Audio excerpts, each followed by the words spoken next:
Doctor Sreevarma ஆயுள் தரும் ஆயுர்வேதா அறுவை சிகிச்சையில்லா குணம் ஆயுள் கால நிவாரணம். Branch express courier private limited domestic international cargo உங்கள் இல்லம் தேடி வந்து கொரியர் புக்கிங் டெலிவரி செய்து தரப்படும். மேடையிலே அமர்ந்திருக்கக்கூடிய சான்றோர்களே, பெருந்திரளாக குடிமி இருக்கக்கூடிய சகோதர சகோதரிகளே, மனிதநேய சொந்தங்களே, அஸ்ஸலாமு அலைக்கும் வரஹ்மத்துல்லாஹி தஆலா வபரகாத்துஹு. உங்கள் அனைவரின் மீதும் ஏக இறைவனின் அமைதியும் ஆசையும் சூழட்டுமாக.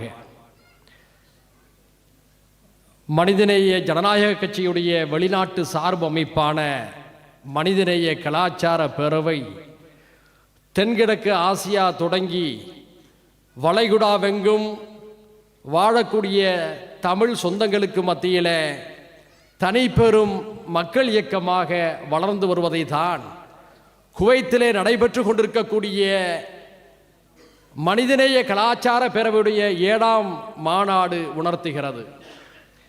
ஒரு அமைப்பை உருவாக்குவது முக்கியம் அல்ல, அதை எந்த உற்சாகத்தோடு உருவாக்கினோமோ அதே உற்சாகத்தோடு அதே கொள்கை உணர்வோடு சமரசமின்றி தோய்வின்றி வழிநடத்துவதில் தான் அந்த பேரியக்கத்துடைய வெற்றி அடங்கியிருக்கிறது.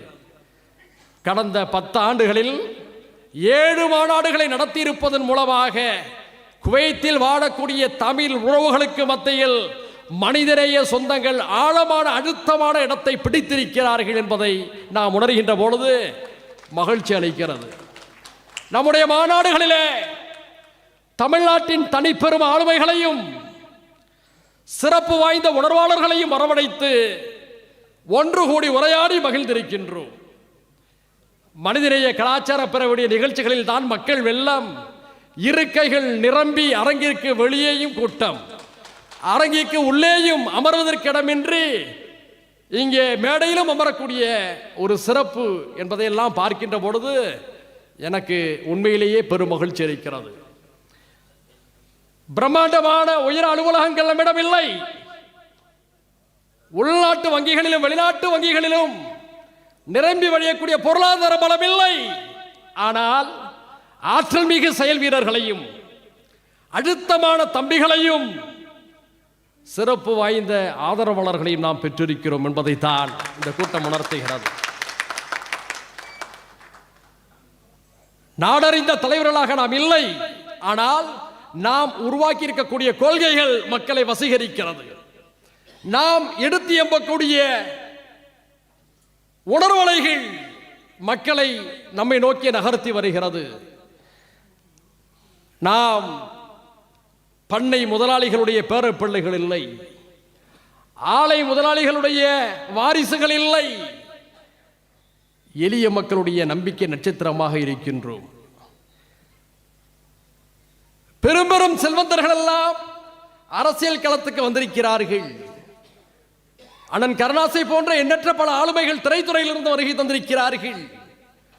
பெருங்கொண்ட பாரம்பரிய தலைவர்களுடைய அடையாளங்களோடு பலர் அரசியலிலே வந்திருக்கிறார்கள்.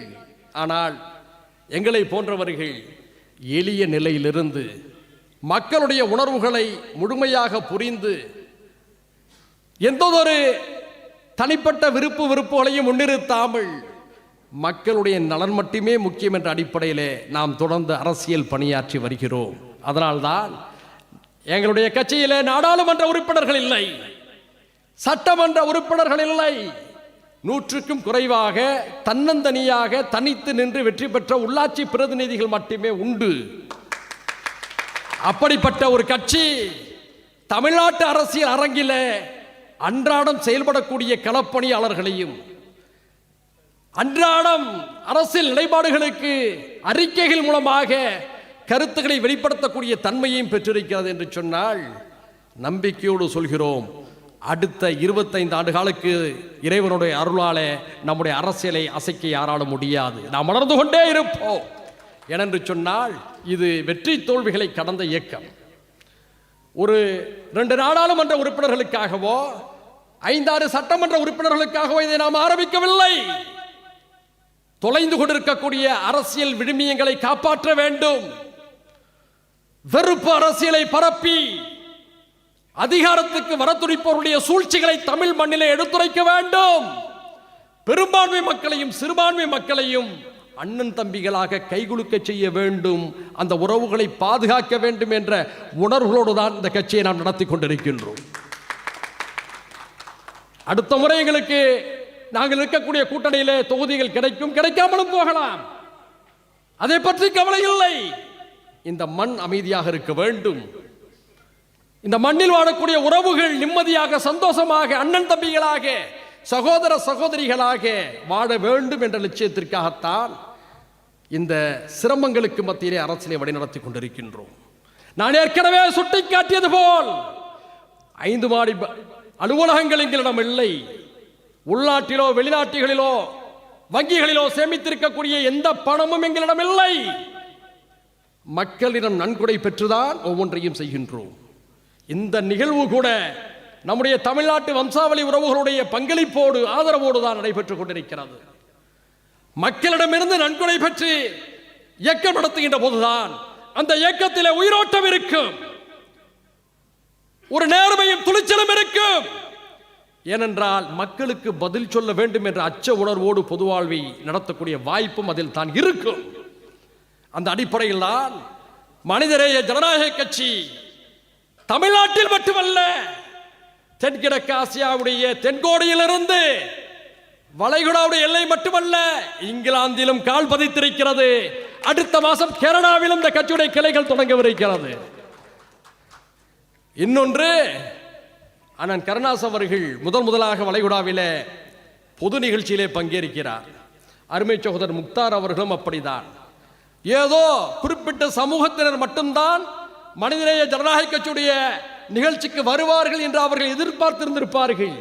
ஆனால் இங்கே நம்முடைய தாய் தமிழ் உறவுகள், அவன் இந்துவாக இருக்கலாம், முஸ்லீமாக இருக்கலாம், கிறிஸ்தவனாக இருக்கலாம், அல்லது சாதி அடிப்படையில் எந்த சமூகத்தை சேர்ந்தவனாக இருக்கலாம், எல்லோரும் தமிழர்களாக கூடியிருக்கக்கூடிய கண்கொள்ளா காட்சியை பார்க்கிறார்கள். இந்த ஒற்றுமை நமக்கு தேவை. இந்த ஒற்றுமைக்காகத்தான் மனிதநேய ஜனநாயக கட்சி பணியாற்றி கொண்டிருக்கிறது. எம்பி எம்எல்ஏ என்பது ஒரு அரசியல் கட்சிக்கு கிடைக்கக்கூடிய வாய்ப்புகள். சாலையிலே நாம் பயணிக்கின்றோம். சில நேரம் நெருக்கடிகள் இருக்கின்ற பொழுது மேம்பாலம் இருந்தால் அந்த மேம்பாலத்தில் ஏறி விரைவாக செல்ல வாய்ப்போடு இருந்தால் அதை பயன்படுத்துகின்றோம். அப்படிதான் எம்பி எம்எல்ஏ போன்ற பதவிகள். மேம்பாலம் இல்லாவிட்டாலும் சாலையில் நம்முடைய பயணம் தொடரும் அல்லவா? அதுபோலதான் அதிகார பதவிகள் இருந்தாலும் இல்லாவிட்டாலும் தொய்வென்று எங்களுடைய அரசியல் பயணம் தொடரும் என்று நாங்கள் சொல்கின்றோம். எங்களுடைய அரசியல் வித்தியாசமானது. ஏனென்று சொன்னால் எதிர்பார்ப்புகள் எங்களிடம் இல்லை. பிறர் செய்யாத, செய்ய துணியாத, செய்ய முடியாத அசாத்தியங்களை மக்களுக்கு சாத்தியப்படுத்தி கொடுக்க வேண்டும் என்று கனவுகளோடு அலைந்து கொண்டிருக்கின்றோம். எங்களுடைய அரசியலிலே மனிதநேயத்தை முன்னிறுத்துகின்றோம். அதனால்தான் இந்த அரங்கத்துடைய பெயரை மறைந்த கத்தோலிக்க கிறிஸ்தவர்களுடைய ஒப்பற்ற தலைவராகவும் மாந்தநேயத்தின் முகவரியாகவும் திகழ்ந்த பெரியவர் போப் பிரான்சிஸ் அவர்களுடைய பெயரை சூட்டியிருக்கின்றோம். போரும் போர்களால் பெரும் பேரழிவுகளும் உருவாகிக் கொண்டிருக்கக்கூடிய உலகில் போர்களுக்கு எதிராக கண்ணீரோடு கதறி அழுது போரை நிறுத்துங்கள் என்று இஸ்ரேலுக்கும் சொன்னவர், உக்ரைனுக்கும் ரஷ்யாவுக்கும் சொன்னவர் போப் பிரான்சிஸ். அவரை இறந்தவுடன் எல்லோருமே உணர்ச்சி வயப்பட்டோம், இரங்கல் அறிக்கையை வெளியிட்டோம். ஆனால் நாம் தான் இந்த மாநாட்டில் அரங்கத்துக்கு அவருக்கு சிறப்பு செய்யும் விதத்திலே போப் பிரான்சிஸ் அரங்கம் என்ற பெயரை சூட்டி மகிழ்ந்திருக்கின்றோம். இதுதான் நாம் எடுக்கக்கூடிய அரசியலில் ஒன்று. அடுத்து நுழைவாயிலுக்கு யாருடைய பெயரை வைத்திருக்கின்றோம்? கருத்து வேறுபாடுகளை கடந்து எல்லோரும் ஏற்றுக்கொள்ளக்கூடிய ஒரு சில தலைவர்கள் உண்டு. நேரு, தேசிய அளவிலே நேரு, விபி சிங், அந்த வழியிலே வந்தவர் டாக்டர் மன்மோகன் சிங். அவருடைய பெயரை தான் அந்த மாநாட்டுடைய நுழைவாயிலுக்கு சூட்டியிருக்கின்றோம். ஏன் தெரியுமா? இன்று நம்முடைய தேசத்தை, அங்க யாரும் பேசிக்கிறீங்க பிரதர், மிகுந்த சிரமத்துக்கு மத்தியில் தோழர்கள் இந்த நிகழ்ச்சியை நடத்துறாங்க. இந்த அரங்கத்துக்கு வந்து விட்டீர்கள் என்று சொன்னால் இந்த அரங்கத்துடைய நிகழ்வுக்கு கட்டுப்பட வேண்டும். இல்லை என்று சொன்னால் வெளியே சென்று பேசிவிட்டு வாருங்கள், தவறு இல்லை. அரங்கத்துடைய அனைவருடைய கவனத்தையும் சிதைக்காதீர்கள். ஏன்னா எதையும் மூடி வச்சு எங்களுக்கு பேச தெரியாது. கோபம் வந்தால் வெளிப்படையாக காட்டுவோம்.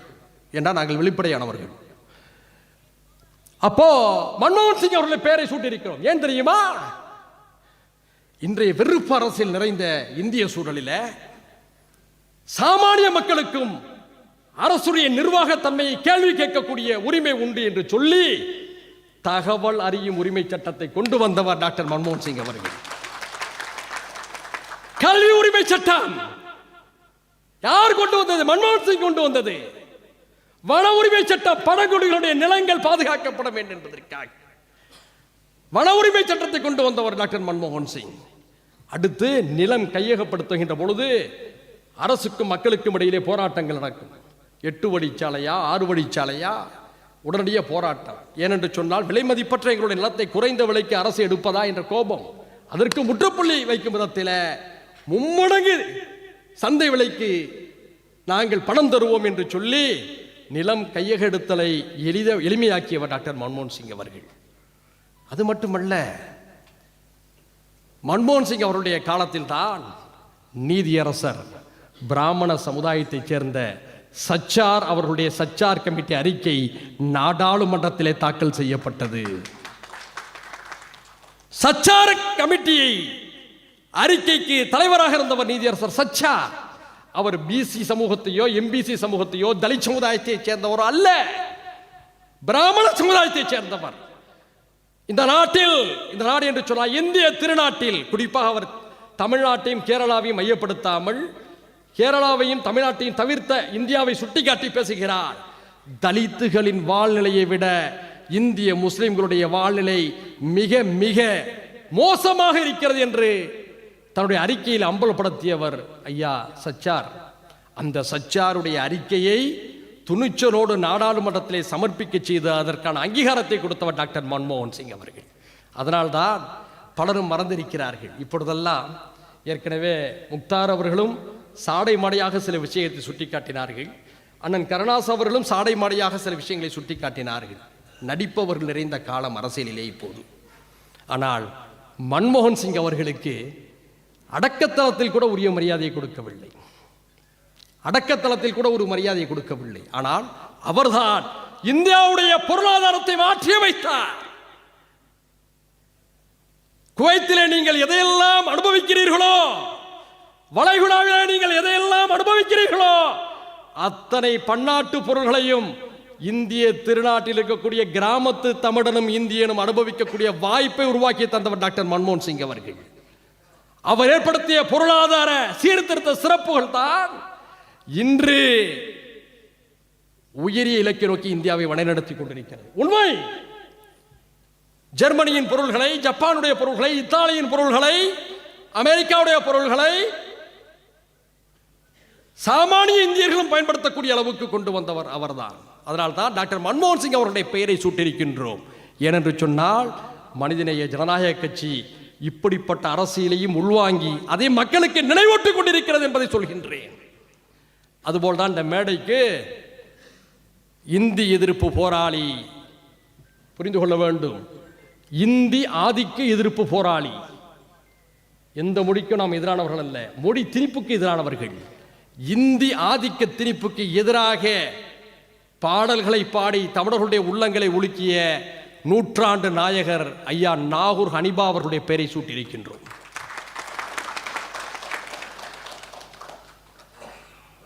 நாகூர் ஹனிபாவுடைய இந்தி எதிர்ப்பை, இந்தி ஆதிக்க எதிர்ப்பை பலரும் மறந்து போயிருக்கக்கூடிய நிலையிலே அவரை நினைவூட்டும் விதமாக இந்த மேடைக்கு பெயரை சூட்டியிருக்கின்றோம். மறப்பது மக்களுடைய இயல்பு. அந்த மறத்தலை மாற்றி நினைவுபடுத்துவது மனிதநேய ஜனநாயக கட்சியுடைய அரசியல். இவற்றை ஏன் நான் சுட்டிக்காட்டுகிறேன் என்று சொன்னால், ஏதோ பலத்தை காண்பிப்பதற்காக மட்டுமே நிகழ்வுகளை நடத்தக்கூடிய சராசரி அரசியல் கட்சி அல்ல மனிதநேய ஜனநாயக கட்சி. மக்களை ஒன்றுபடுத்துதல், ஒன்றுபடுத்திய மக்களுக்கு மத்தியிலே அரசியல் விழிப்புணர்வை ஊட்டுதல், விழிப்புணர்வு ஊட்ட மக்களை ஜனநாயகப்படுத்துதல், ஜனநாயகப்படுத்திய மக்களை ஜனநாயகத்துடைய இலக்கை நோக்கி அழைத்துச் செல்லுதல் என்று படித்தரங்களோடு அரசியலை முன்னெடுத்துக் கொண்டிருக்கின்றோம். நாங்கள் அடுத்த முதலமைச்சர் என்று சொல்லக்கூடிய முட்டாள்கள் அல்ல. அடுத்த எதிர்க்கட்சி தலைவர் என்று சொல்லக்கூடிய அரசியல் அறியாமை கொண்டவர்களும் அல்ல. எங்களுடைய உயரம் எங்களுக்கு தெரியும், எங்களுடைய உயரம் எங்களுக்கு தெரியும். ஆனால் நான் ஏற்கனவே சுட்டிக்காட்டியது போல் அதிகாரத்துக்கு மட்டுமே அரசியலை நடத்தி கொண்டிருந்தால் இவற்றெல்லாம் நாம் செய்ய வேண்டிய அவசியம் இல்லை. பல நண்பர்கள் சொல்கிறார்கள், என்ன வித்தியாசமான பழைய கால அரசியலை முன்னெடுத்துகிறீர்கள் என்று சொல்கிறார்கள். பழைய கால அரசியல் என்று அவர்கள் சொல்வதற்கு காரணம், மனிதநேய ஜனநாயக கட்சி இப்பொழுது அரசியல் பயிலரங்குகளை நடத்தி கொண்டிருக்கிறது. நகர செயலாளர், ஒன்றிய செயலாளர், மாவட்ட நிர்வாகிகள் இவர்களை மண்டல வாரியாக பிடித்து அவர்களுக்கு மத்தியிலே 2 நாள் முகாம்கள். அந்த 2 நாள் முகாம்களில் திராவிடம் என்றால் என்ன, நாம் சொல்லக்கூடிய தமிழ் தேசியம் என்றால் என்ன, பாசிசம் என்றால் என்ன, பாயாசம் என்றால் என்ன, எல்லாவற்றையும் சொல்லிக் கொடுக்கின்றோம். ஏனென்று சொன்னால் நம்மை நோக்கி வரக்கூடிய அரசியல் ஆர்வலர்களை அறிவூட்ட வேண்டும். வெறுமனை என் தலைவன் வாழ்க என்று சொல்லக்கூடிய 4ஆம் தர அரசியலை செய்ய நான் ஒரு காலத்தில் விரும்பவில்லை. Every leader is a cadre, every cadre is a leader. ஒவ்வொரு தலைவனும் ஒரு தொண்டனாக இருக்க வேண்டும், ஒவ்வொரு தொண்டனும் ஒரு தலைவனாக இருக்க வேண்டும் என்ற அடிப்படையில் தொண்டர்களை செம்மைப்படுத்தி அடுத்த 50 ஆண்டு காலத்து அரசியலை எதிர்கொள்ளக்கூடிய ஆற்றல் மிக்கவர்களாக அவர்களை உருவாக்கி வருகின்றோம். அதனால்தான் மனிதநேய ஜனநாயக கட்சியுடைய ஒரு நிர்வாகி, அது நஃபீஸாக இருக்கட்டும், யாராக அழைத்து வந்து பலஸ்தீனத்தில் என்ன நடக்கிறது என்று கேட்டாலும் விளக்கம் அளிப்பார்கள். ரஷ்யா உக்ரைன் போருக்கு பின்னால் இருக்கக்கூடிய நேட்டோடைய சதி என்று என்ன என்று கேட்டாலும் அவர்கள் விளக்கம் அளிப்பார்கள். திராவிடம் என்றாலும் என்னவென்று சொல்வார்கள், பாசிசம் என்றாலும் என்னவென்று சொல்வார்கள். நம்மை ஆழ்ந்து கொண்டிருக்கக்கூடிய வெறுப்பு அரசியல் என்னவென்று கேட்டாலும் சொல்வார்கள். என்று சொன்னால் அரசியல் பயிரரங்குகளின் வழியாக அவர்களை மாணவர்களாக பக்குவப்படுத்தி பேராசிரியர்களாக அரசியலில் உருவாக்கி கொண்டிருக்கின்றோம். இதுதான் எதிர்கால தமிழ்நாட்டுக்கு தேவை. வாழ்க ஒழிக கோஷங்களுக்கு அப்பாற்பட்டு கற்பனை உலகத்தை கட்டமைக்கக்கூடிய தற்காலிக அரசியலில் இருந்து அவர்களை காப்பாற்றி நீண்டகால அரசியலை நோக்கி அவர்களை வழிநடத்தி கொண்டிருக்கின்றோம். அதனால்தான் ஒவ்வொன்றிலும் பார்த்து பார்த்து ஒவ்வொன்றிலும் முழுமையாக கவனம் செலுத்தி அறிக்கைகளில் கூட வார்த்தைகளை வடிவமைத்து இந்த தொண்டர்களையும் மக்களையும் பக்குவப்படுத்த விரும்புகின்றோம். வேறு ஏதாவது ஒரு தலைப்பு இருந்தால் அந்த தலைப்புக்காகவே பல நன்கொடைகளை கொடுத்திருப்பார்கள். ஆனால் நாம் வைத்திருக்கக்கூடிய தலைப்பு தமிழர் மறுமலர்ச்சி மாநாடு. அது என்ன மறுமலர்ச்சி? ஐரோப்பாவிலே தொழில் மறுமலர்ச்சி ஏற்பட்டது, நாகரிகங்களிலே மறுமலர்ச்சிகள் இருந்தது. அது என்ன தமிழர் மறுமலர்ச்சி? தமிழன் தான் 5000 ஆண்டு கால பழமையான நாகரிகத்துக்கு சொந்தக்காரன். சிந்து சமவெளி நாகரிகம் என்பது எங்களுடைய தமிழர்களுடைய நாகரிகம். எங்களுடைய வேர்களும் விலாசங்களும் மதுரைக்கு அருகே கீழடியிலே புதைந்து கிடக்கிறது. ரோமபுரி நாகரிகத்துக்கு முந்தைய, சுமேரிய நாகரிகத்துக்கு முந்தைய பெருமைக்குரிய நாகரிகம் எங்களுடைய தமிழர் நாகரிகம். அந்த தமிழர் நாகரிகத்தில் அவருடைய வெற்றி பயணத்தில் கூடுதல் மறுமலர்ச்சி தேவை என்பதை சொல்லும் விதமாகத்தான் தமிழர் மறுமலர்ச்சி மாநாடு என்று வைத்திருக்கின்றோம். மொத்த இந்தியாவிலும் பண்டைய வரலாறுகளை புரட்டி பார்த்தால் அவன் உள்நாட்டுக்குள் சண்டை போட்டவனாக இருப்பான். ஆனால் தமிழர் மட்டும்தான் இந்தியாவுக்கு வெளியே வெற்றிகளை குவித்த சாம்ராஜ்யத்துக்கு சொந்தக்காரன். எங்களுடைய ராஜேந்திர சோழன் தான் கடாரத்தை வென்றான், வியட்நாமுக்கு சென்றான். எங்களுடைய சேரன் தான் இமயத்திலே கொடியை நட்டினான். எங்களுடைய பாண்டிய மன்னர்களும் சேர மன்னர்களும் சோழ மன்னர்களும் உலகின் கிழக்கையும் மேற்கையும் நோக்கினார்கள். இப்போது ஒன்றியத்திலே சொல்கிறார்கள், நாங்கள் கிழக்கு நோக்கிய கொள்கைகளை வைத்திருக்கின்றோம், நாங்கள் மேற்கே நோக்கிய கொள்கைகளை வைத்திருக்கின்றோம் என்று சொல்கிறார்கள். சில மாதங்களுக்கு முன்பாக நம்முடைய நாட்டிலிருந்து ஒரு தரகர் இங்கு வந்ததாக சொன்னார்கள். நீங்கள் யாரையாவது எண்ணிக்கொண்டால் அதற்கு நானோ கருணாசோ முக்தாரோ பொறுப்பல்ல. அவர் சொன்னாராம், 4 மணி நேரத்திலே நான் இங்கு வந்து விட்டேன், ஆனால் 40 ஆண்டு காலமாக யாரும் இங்கே வரவில்லை என்று சொல்லி. பொய்யர்களா, நாங்கள் 5000 ஆண்டு காலமாக இந்த மண்ணோடு தொடர்பில் இருக்கின்றோம் என்பது உனக்கு தெரியுமா? படித்தவர்களுக்குத்தான் வரலாறு தெரியும். எங்களுடைய நாகப்பட்டினம் துறைமுகத்துக்கும் அரபு துறைமுகத்துக்கும் இடையிலே நெருக்கம் இருந்தது. எங்களுடைய பூம்புகார் துறைமுகத்துக்கும் வளைகுடா துறைமுகங்களுக்கும் இடையிலே நெருக்கம் இருந்தது. எங்களுடைய தொண்டி துறைமுகத்துக்கும் வளைகுடா நாடுகளுக்கும் இடையிலே தொடர்பு இருந்தது. எங்களுடைய கேரள சொந்தங்களான மலையாளிகளுடைய கோழிக்கோடு துறைமுகத்துக்கும் வளைகுடாவுக்கும் இடையிலே வணிக தொடர்பு இருந்தது. எங்களுடைய தமிழ்நாட்டு முத்துக்களை தான் பூம்புகாரிலிருந்து கடல் பயணத்திலே கப்பல்களின் வழியாக கொண்டு வந்த முத்துக்களை தான் இந்த நாட்டு மன்னர்கள் கொண்டாடி இருக்கிறார்கள்.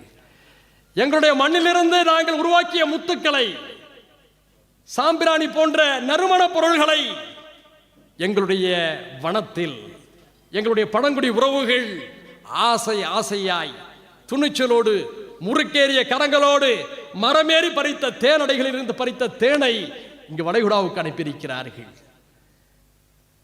பசுவை வைத்து அரசியல் செய்பவர்கள் நாங்கள் அல்ல. ஆனால் அந்த பசுவிலிருந்து பெறப்பட்ட பாலின் மூலமாக தரமான நெய்யை தயாரித்து வளைகுடாவுக்கு அனுப்பி வைத்த வரலாற்று சிறப்பு எங்களுடைய தமிழர்களுக்கு உண்டு. சுமேரிய நாகரிகம் வரலாற்றில் விவாதிக்க தயாரா? சுமேரிய நாகரிகம் என்றால் என்ன? சமர் என்ற தமிழ் சொல்லிலிருந்து மருவியதுதான் சுமேரிய நாகரிகம். சுமேரியா சமர், சமர் என்றால் போர். தமிழர்கள் சமர் செய்த இடம்தான் சுமேரியா. அங்கே சுமேரிய நாகரிகத்தில் தமிழர்கள் இருந்திருக்கிறார்கள்.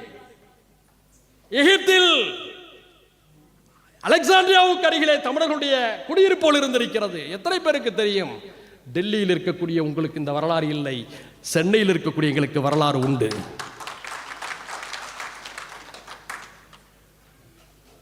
பாண்டிய மன்னனுடைய அமைச்சரவையில் வரலாற்று பக்கங்களை புரட்டி பார்த்தால் வரி வசூல் செய்யக்கூடிய அமைச்சராக இருந்தவன் அப்துல் ரஹ்மான். பாண்டியனுடைய மன்னன், பாண்டிய மன்னன் அவன் குலசேகர வர்மன் என்று நினைக்கிறேன். அவன்தான் சீனாவுக்கு ஜமாலுதீன் என்பவனின் தலைமையில் வணிக குழுவை அனுப்பி வைத்தான். பொய்யையும் புரட்டையும் எடுத்து சொல்லி வெறுப்பு அரசியலை உருவாக்கி வழிபாட்டு தலங்களை உடைத்து மக்களுக்கு பீதியூட்டக்கூடிய அரசியல் செய்பவர்களே, எங்களுடைய தமிழ் மண்ணுடைய சிறப்புகளை நீங்கள் எண்ணி பார்க்க வேண்டும். எங்களுடைய தமிழ் மன்னர்களுடைய ஆளுமைகளை நீங்கள், செங்கோல் ஆளுமையை நீங்கள் புரிந்து கொள்ள வேண்டும். உங்களுக்கும் செங்கோலுக்கும் தொடர்பில்லை என்பது எங்களுக்கு தெரியும். ஆனால் செங்கோல் ஆட்சியை நடத்தியவர்கள் எங்களுடைய முப்பாட்டன்கள் சேரனும் சோழனும் பாண்டியனும். பாண்டிய மன்னனுக்கும் கைஸ் மன்னருக்கும் இடையிலே வளைகுடாவிலே தொடர்பு இருந்திருக்கிறது. அந்த தொடர்பின் காரணமாக வருடத்துக்கு 10,000 அரபு குதிரைகள் தொண்டி துறைமுகத்தில், முசிறி துறைமுகத்தில் இறக்குமதி செய்யப்பட்டிருக்கின்றன. ராஜேந்திர சோழன் படையெடுத்து புறப்படுகிறான் தஞ்சாவூரில் இருந்து. நாகப்பட்டினத்துடைய நம்பியார் நகர் துறைமுகத்துக்கு வருகிறான். அந்த நேரத்தில் மலேசியாவுடைய கிடாரம், கடா என்று சொல்லக்கூடிய, இன்று கிடா என்று சொல்லக்கூடிய கிடாரத்தை நோக்கி அவன் படையெடுத்து புறப்படுகின்ற பொழுது அவனுடைய மாலுமிகளாக அவன் தேர்ந்தெடுத்தது நாகை, நாகூர் பகுதிகளைச் சேர்ந்த முஸ்லிம்களைத்தான். இது நம்முடைய வரலாறு, இது நம்முடைய பெருமை. வரலாற்று சிறப்பு மிக்க ஒரு பேரினம் இன்று உள்நாட்டில் ஒடுக்கப்படுகிறது. எம் தமிழ் மொழி செம்மொழி என்று நாங்கள் பெருமை பேசுகின்றோம். எம் தமிழ் மொழியை சிங்கப்பூரிலும் பேசுகிறார்கள், கனடாவிலும் பேசுகிறார்கள், ஆஸ்திரேலியாவிலும் பேசுகிறார்கள், ஏன் ரஷ்யாவிலும் பேசுகிறார்கள். அதனால்தான் மாஸ்கோவிலே தமிழ் வானொலி இயங்கியது, சீனாவுடைய பெய்ஜிங்கிலே தமிழ் வானொலி இயங்கியது, பிலிப்பைன்ஸ் தலைநகர் மணிலாவிலே வெரிட்டாஸ் தமிழ் வானொலி இயங்கியது, பிபிசியிலே தமிழ் வானொலி பிரிவுகள் இயங்கியது. இப்படிப்பட்ட சிறப்புகள் இந்திய மொழிகளிலே வேறு யாருக்கு சர்வதேசம் வழங்கியது? எங்கள் தமிழுக்கு மட்டும்தான் வழங்கியது. பேசாத மொழிக்கு 1000 கோடிக்கும் அதிகமாக நிதி ஒதுக்கிறீர்கள். பேசும் எங்கள் செம்மொழிக்கு 100 கோடிக்கும் குறைவாக நிதியை ஒதுக்குகிறீர்கள். ஆண்ட தமிழினத்தை மாண்டு போக செய்கிறீர்கள். ஒரு காலத்திலும் நாங்கள் மாண்டு போக மாட்டோம், மிரண்டோட வைப்பு என்பதை மறந்து விடாதீர்கள்.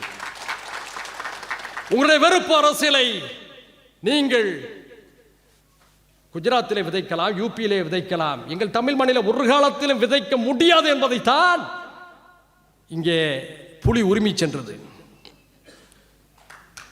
இங்கு நாங்களெல்லாம் இருக்கின்ற வரை உங்களுடைய வடக்கத்திய எடக்கு அரசியல் ஒரு காலத்திலும் எங்களை அண்ட முடியாது. வடக்கே இருந்து வரக்கூடிய வாடை காற்றை தடுத்து நிறுத்தக்கூடிய ஆளுமை தமிழனிடம் உண்டு, தமிழ் சமூகத்திடம் உண்டு. அந்த மாபெரும் மாபெரும் இனம் ஜல்லிக்கட்டிலே வஞ்சிக்கப்பட்ட பொழுது, சகோதரர் முக்தாருக்கு தெரியுமோ தெரியாதோ எனக்கு தெரியவில்லை. என்னப்பா அதுக்குள்ள முடிக்கணுமா?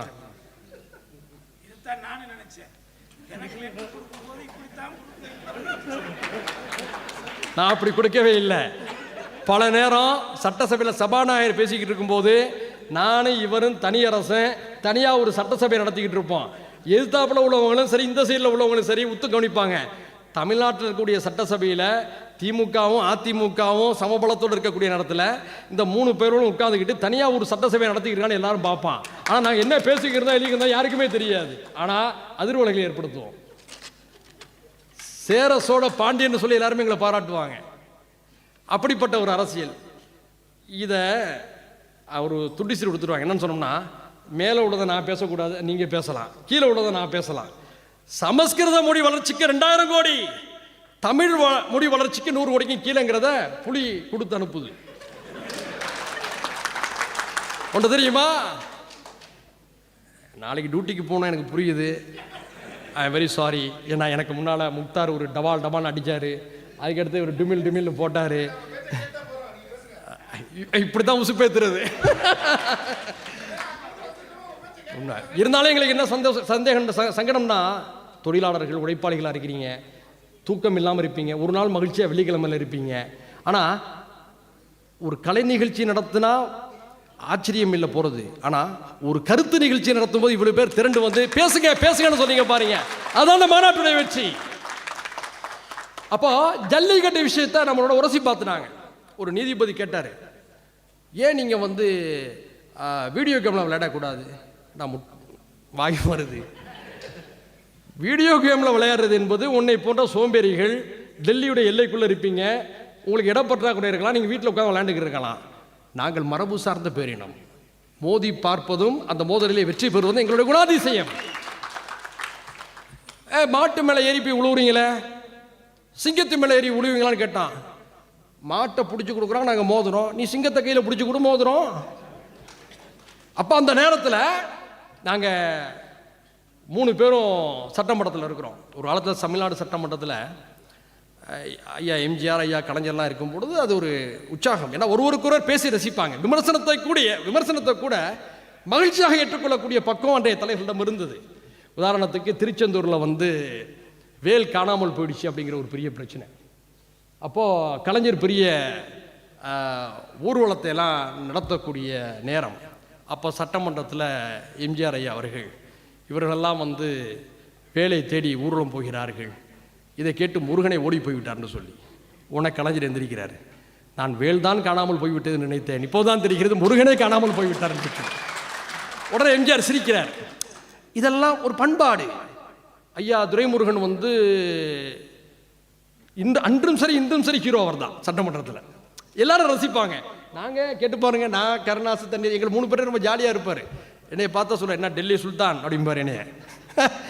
அப்படிப்பட்ட ஒரு நல்ல அருமையான ஒரு பெரியவர். சட்டமன்றத்தில் இப்போ இடி மடை மின்னல்ங்கிற பேரில் துரைமுருகன், சுப்பு, ரஹ்மான் கான் இந்த 3 பேர் தான் அடிச்சு ரகல விடுவாங்க. எல்லாருமே ரசிப்பாங்க.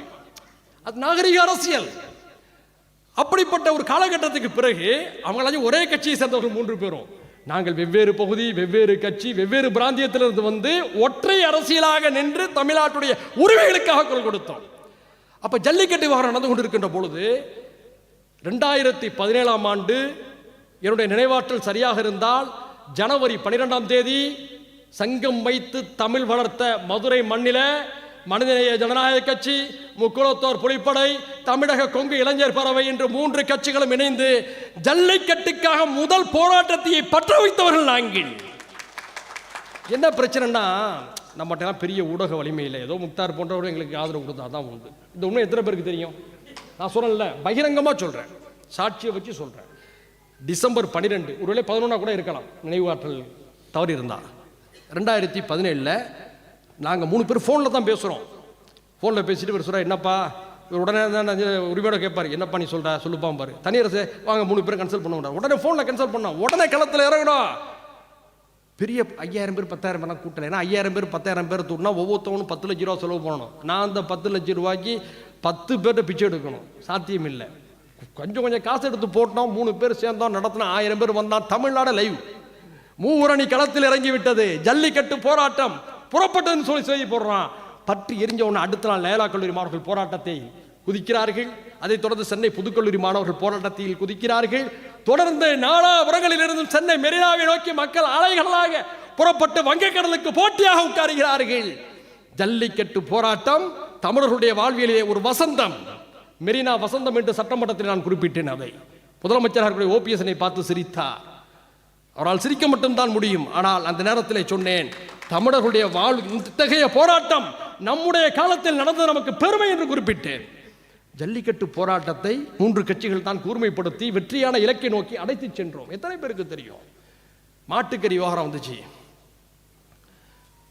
நான் தனியரசன்ன கருணாசன்ன எல்லாருமே டீல் பண்ணாங்க. இன்றைய முதலமைச்சர் உட்பட எல்லாருமே அதையெல்லாம் நாங்கள் மட்டும்தான் செஞ்சோன்னு சொல்லலை, எங்களுடைய பாத்திரத்தை சொல்கிறோம். அதுதானே உண்மையான வரலாறு.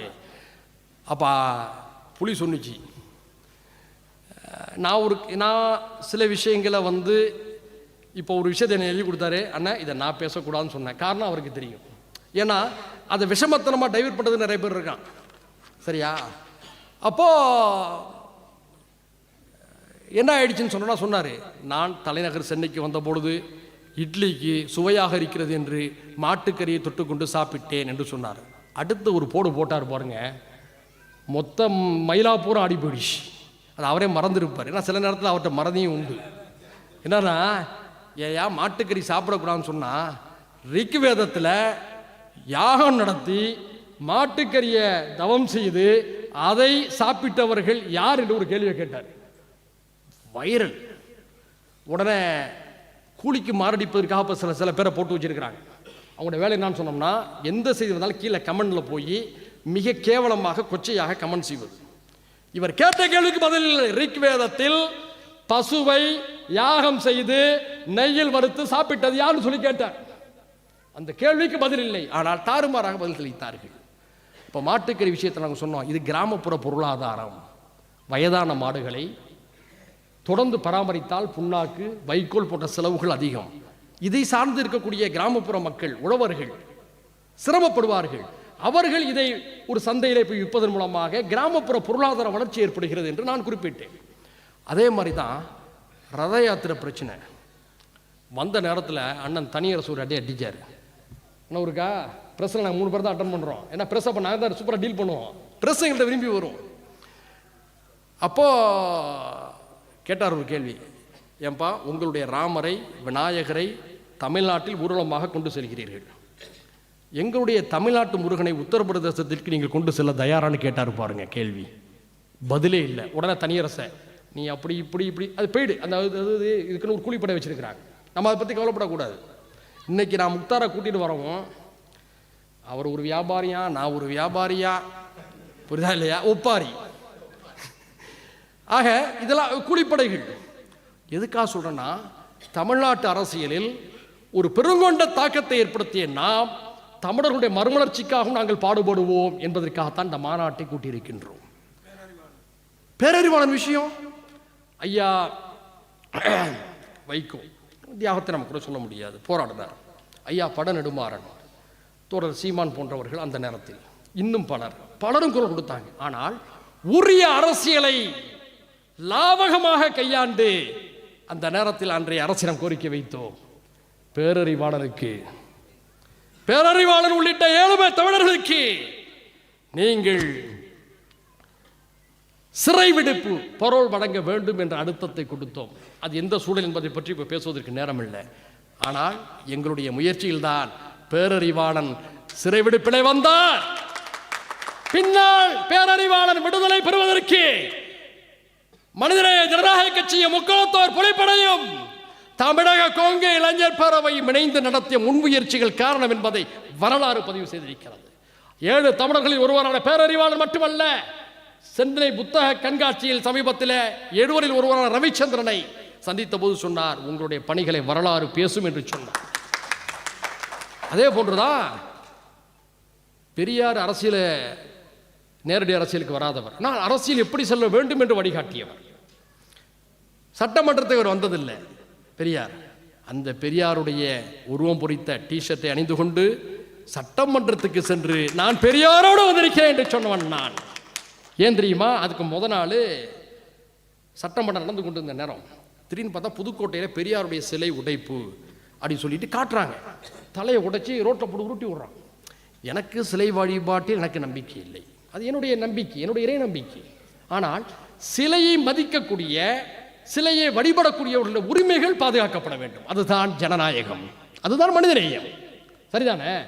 இப்போ அண்ணன் வந்து மாலை போடுவார் பழனிக்கு, அப்போ அசைவம் சாப்பிட மாட்டார். அப்போ என்கிட்ட சொல்லுவார், ஏய் மாப்பிள்ள அதெல்லாம் வேணாம் தம்பி, என்னென்னா நாங்கள்லாம் எங்கள் ஹாஸ்டலில் ரூமில் பார்த்தீங்கன்னு சொன்னோம்னா நாங்கள்லாம் ஜெகஜோதியாக விதவிதமான விருந்து, அது கடப்பாசியாக இருக்கட்டும், வட்டலப்பமாக இருக்கட்டும், அடுக்கு ஜலராக இருக்கட்டும், எல்லா பிரியாணியாக இருக்கட்டும், எல்லா விதமான சாப்பாடு சாப்பிடுவோம். மாலை போட்ட நேரத்தில் அவர் கரெக்டாக இருப்பார்.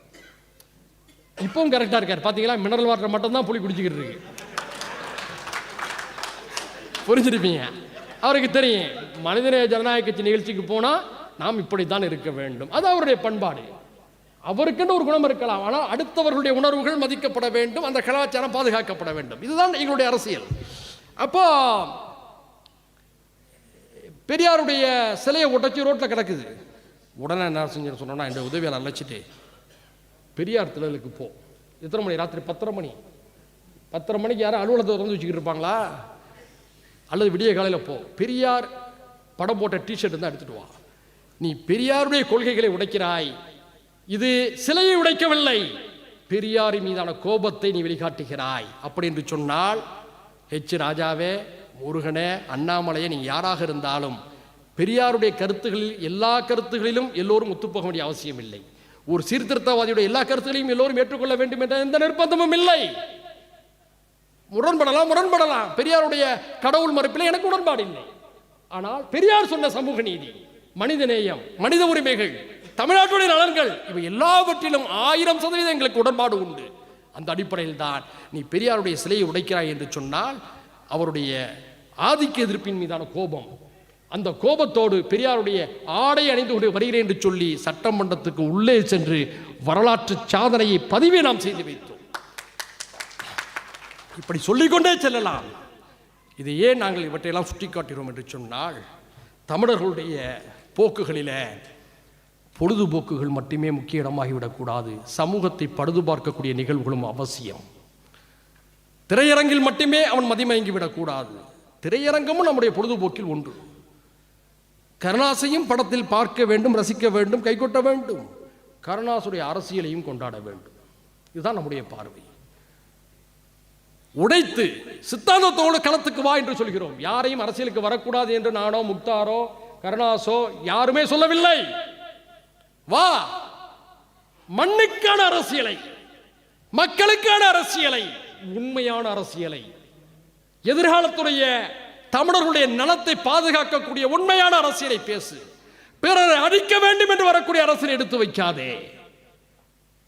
திராவிடத்தை அடிப்போம், தமிழ் தேசியத்தை அடிப்போம் என்று சொல்லக்கூடிய அரசியலை முன்னெடுக்காதே. நீ என்ன சொல்கிறாய், உன் எதிர்கால திட்டங்கள் என்ன என்று சொல்கிறோம். என்னாச்சு? இப்போ அதிமுக மீது சில விமர்சனங்களை அண்ணன் கருணாஸ் வச்சார். இங்கு அதிமுக நண்பர்களாக வந்திருக்கிறீங்க.